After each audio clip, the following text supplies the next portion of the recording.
Thôi để hai anh em bàn công việc. Tôi đi xem mẫu tượng Hai Bà Trưng, sửa lại theo ý anh Luân chắc là đẹp lắm. Dạ.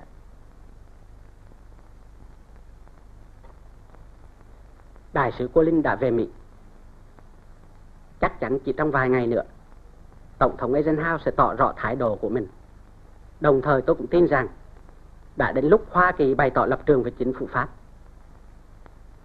Thật ra Ngoại trưởng Foster Dulles cũng như Đức Hồng Y Spellman trong chuyến viếng thăm Sài Gòn vừa rồi đã cam kết với Thủ tướng sự ủng hộ bền vững vô điều kiện của Hoa Kỳ đối với chúng ta.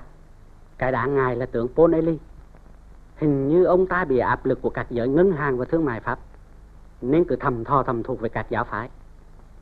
Vụ lính Senegalese gây rối ngày 19 tháng 3 ở ngã 6 có vẻ là một bước mới trong kế hoạch của ông ta. Chắc anh đã biết vụ cháy lớn ở Khánh Hội chứ? Vụ cháy hàng ngàn nhà ở Khánh Hội thật không đáng xảy ra, dù cho Bộ Thông tin dùng mọi phương tiện kết tội các giáo phái. Dư luận vẫn cho là chính phủ chứ không phải ai khác đã nhúng tay. Để làm gì? Để đuổi dân lao động ra khỏi đô thành, để bắt lính, để chiếm đất cất nguyên đi. Anh hiểu cho, Trung tá công an cảnh sát Trần Vĩnh Đắc không phải lúc nào cũng hành động bằng cái đầu. Để tôi sạc tôi nói một trận. Anh có biết đánh cờ tướng không? Tạm. Ta chơi một bàn, anh đồng ý chứ?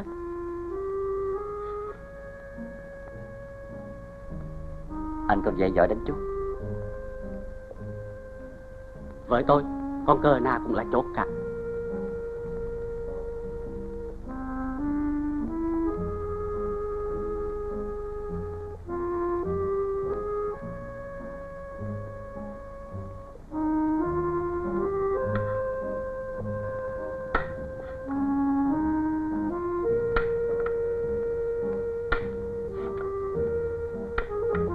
Chà, anh phiêu lưu rồi đó. Chưa chắc.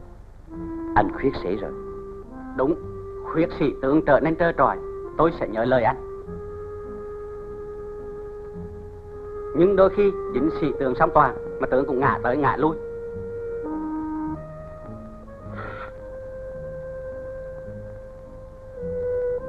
Anh đã chơi hết sở trường chưa? Dạ, tôi sẽ làm ngay. Nhất định là phải vậy. Dạ, nghe rõ. Chào bác sĩ.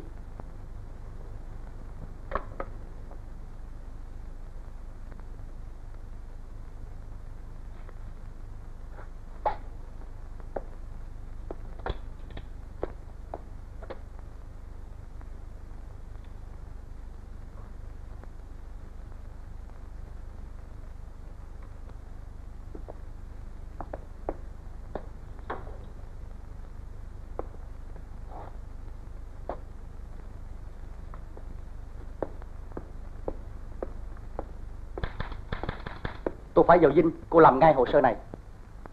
Không được đưa qua phòng đánh máy. Tối mật phải tự tay cô đánh máy lấy. Ai muốn gặp tôi thì hẹn chiều nhé. Dạ. Tối nay chắc cô lại có hẹn với ông kỹ sư.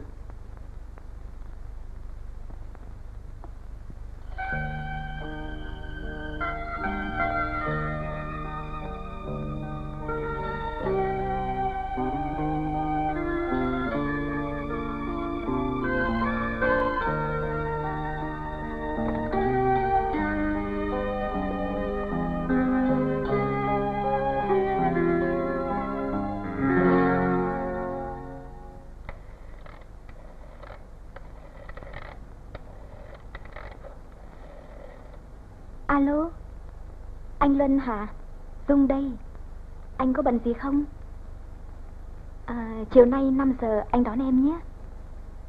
Được rồi, em sẽ chịu.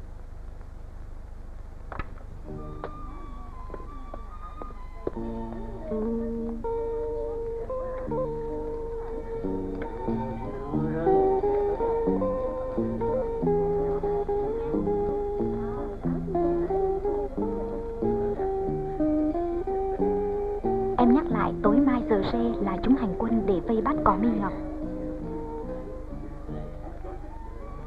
Tôi nghĩ Cỏ Mi Ngọc đã bị bắt rồi. Chúng định dùng một viên đạn bắn 2 con chim một lúc. Vụ này mà hấp tấp là cả cô và tôi đều bị lộ ngay. Bây giờ anh tính sao?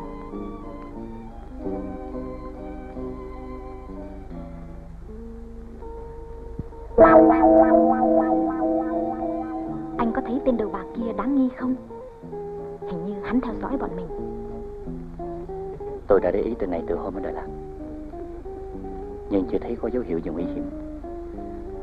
Anh có biết hắn làm gì không? Bề mặt, hắn là chủ một tiệm bán đồ cổ ở đường Katina. Bề trái hiện nay chưa rõ lắm.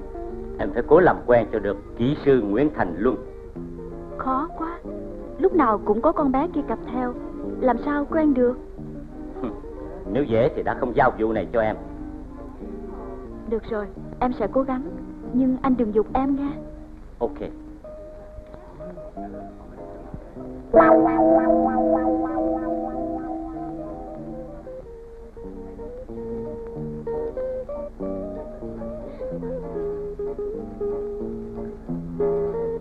Dự Quyến đến đâu rồi? Xong rồi, đã vào ngạch thiếu úy lực lượng cảnh sát đặc biệt của Tổng Nha. Có sơ hở nào không? Tuy em đưa vào nhưng hoàn toàn giữa Quyến và em không có một liên lạc nào. Anh yên tâm.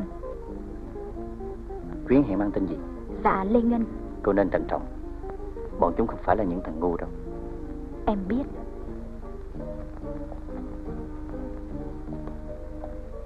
Chào kỹ sư.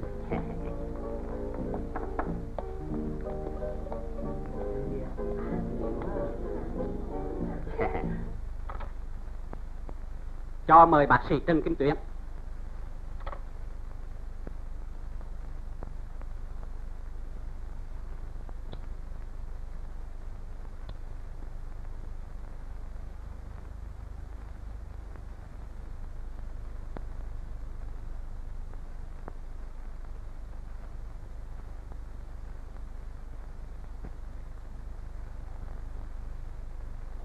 Anh Tuyến, mời anh ngồi. Như vậy là cái bẫy giăng ra không bắt được con mồi nào. Chỉ chứng tỏ được một nửa thôi. Con bé Dung tin cậy được, còn kỹ sư Luân thì tôi vẫn chưa tin lắm. Vẫn theo dõi chứ? Không phải chỉ có mình, mà hiện còn có một nhóm khác cũng đang theo dõi kỹ sư Luân. Một tên đầu bạc rất playboy, luôn luôn cặp kè với một con bé thật đẹp. Theo anh thì hắn là người của tổ chức nào? Tôi nghi là của CIA.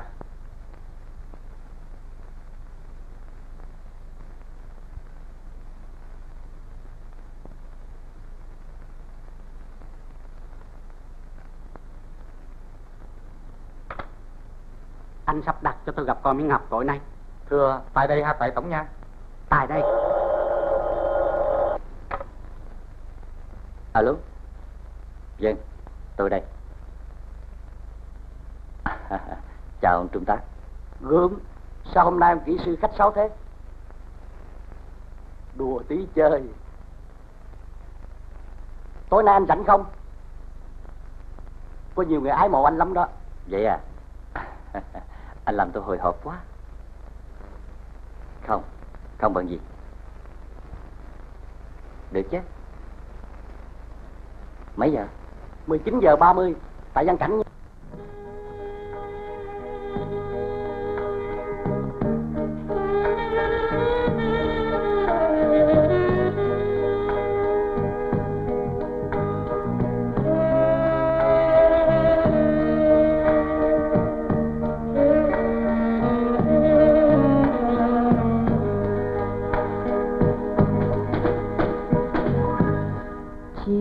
Chưa đi màn đêm rơi xuống,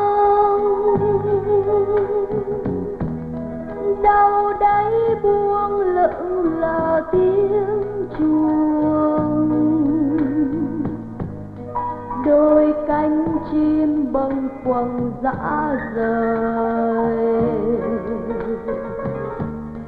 cùng mây xám về ngang lưng trời. Thời gian như ngừng trong tê tái,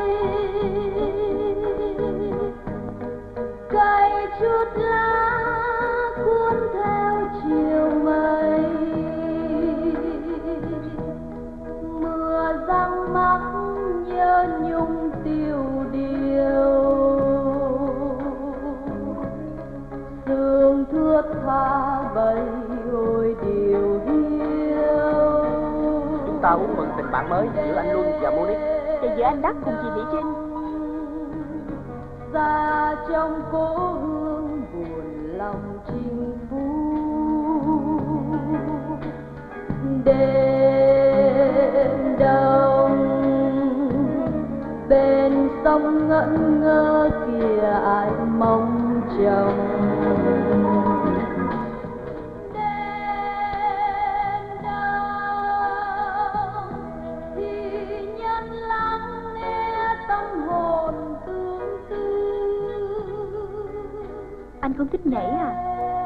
Tôi thích xem người khác nhảy hơn.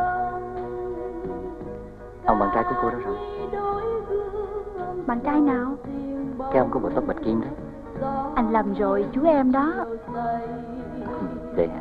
Gió lay ngàn cây, gió nâng thuyền mây, gió reo sầu miên, gió đầu niềm riêng, gió than triền miên.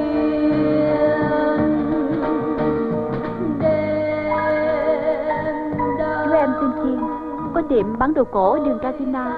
Hôm nào em đưa anh lại đó chơi. Chú em hiếu khách lắm. Hay quá, tôi rất thích sưu tầm đồ cổ. Bữa nào cô giới thiệu tôi với chú Kiên nhé. Dạ, anh muốn lúc nào cũng được. Mà cô quen với Trung tá hôm nào vậy? Cũng mới đây thôi. Ông Ngọc, theo ông kỹ sư Luân là người như thế nào? Ông muốn hỏi về mặt nào? Đại khái ông ấy và ông trong vụ giáo phái, quan điểm chính trị của ông Luân, tôi muốn hiểu điều đó. Tôi với kỹ sư Luân là bạn kháng chiến. Tôi cho rằng ông Luân là người khó hiểu. Khó hiểu? Phải. Chưa bao giờ tôi nghĩ ông ấy sẽ phản bội lý tưởng. Và cho đến nay, mặc dù ông ấy nhận giám mục Ngô Đình Thục làm cha nuôi, tôi vẫn chưa dám tin ông ấy quay lưng lại với quá khứ của mình.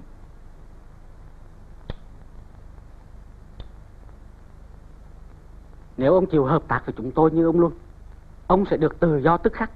Mỗi người có cách sống riêng. Tôi không phải là kỹ sư Luân. Ông hy vọng ông Luân cứu ông? Tất nhiên. Về phương diện cá nhân, kỹ sư Luân không đời nào bỏ bạn.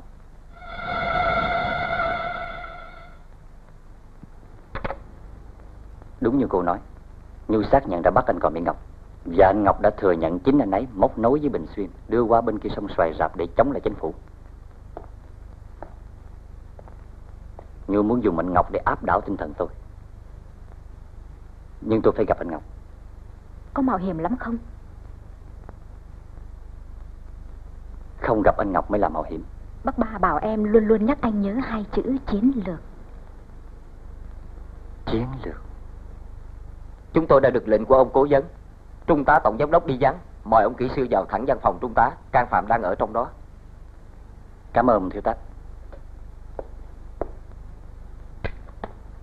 Anh Luân.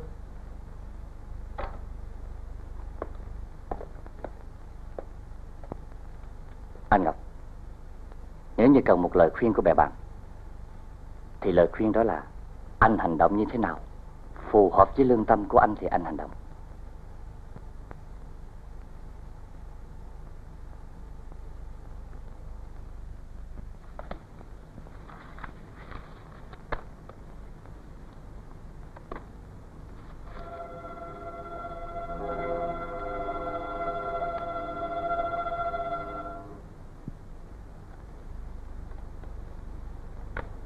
Xong rồi, bây giờ ta yên tâm nói chuyện.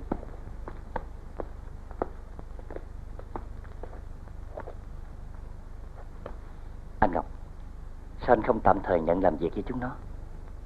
Tôi với anh, mỗi người mang một danh nghĩa khác nhau. Tôi là đảng viên, địch và quần chúng đều biết. Tôi mà nhận làm việc với chúng nó, dù chỉ là thủ đoạn nhất thời, vẫn đưa đến hậu quả chính trị rất xấu. Giữa lúc cách mạng đang gặp khó khăn này, quần chúng và những người tốt trong Bình Xuyên, trong giáo phái cần được cổ vũ để giữ lòng tin. Ta thử nghĩ xem có cách gì khác không? Không có cách gì khác từ phía ta. Tôi cố gắng xoay sở. Không, anh không có quyền. Việc của anh là bám chắc cái đầu cầu tương đối đã vững, tinh thần và trách nhiệm. Tính đảng bắt buộc anh không được dao động, dầu cho trước cái chết của bạn anh. Anh đến tìm tôi là đi một nước cờ cao, song phải biết dừng ở chỗ cần dừng lại. Thôi anh nên ra về. Tôi nhờ anh, nếu có dịp báo cáo với mấy anh của mình tôi phạm khuyết điểm, không giữ gìn kỹ công tác bí mật để bị bắt, không thấy được ngày thắng lợi. Tôi chúc mấy anh của mình mạnh giỏi. Phần anh, tôi chúc anh thành công. Anh không được dao động, dầu cho trước cái chết của bạn anh.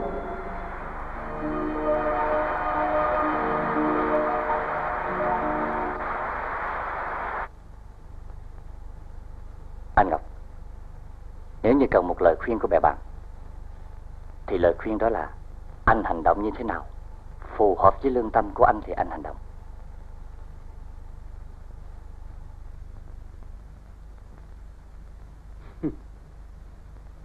Anh kinh ngạc à?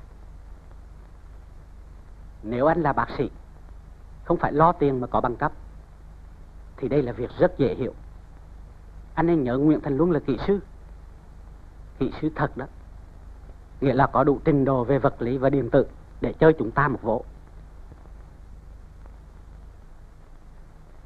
Không nghe được băng ghi âm, nhưng thêm được một yếu tố để đánh giá Nguyễn Thành Luân, ít nhất thêm một nghi vấn.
Alo, có phải ông kỹ sư Luân không?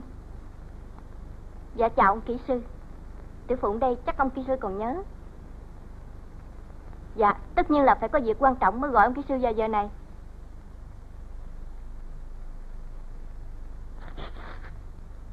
Cô muốn gặp tôi ngay bây giờ à? Có thể cho tôi biết rõ hơn được không? Không thể nói rõ qua điện thoại được. Tôi muốn gặp ông kỹ sư từ 11:30 đến 12 giờ đêm nay. Ông cứ bấm chuông. Nhà tôi ở số 212 Colonel Kimo. Tôi ở tầng lầu 2. Sáng mai tôi gặp cô có lẽ tiện hơn. Sáng mai tôi không còn ở Sài Gòn nữa. Tôi tha thiết được gặp lại ông một lần trước khi đi xa. Tôi nghĩ điều này chỉ có lợi cho ông. Ông Luân, tôi chờ ông.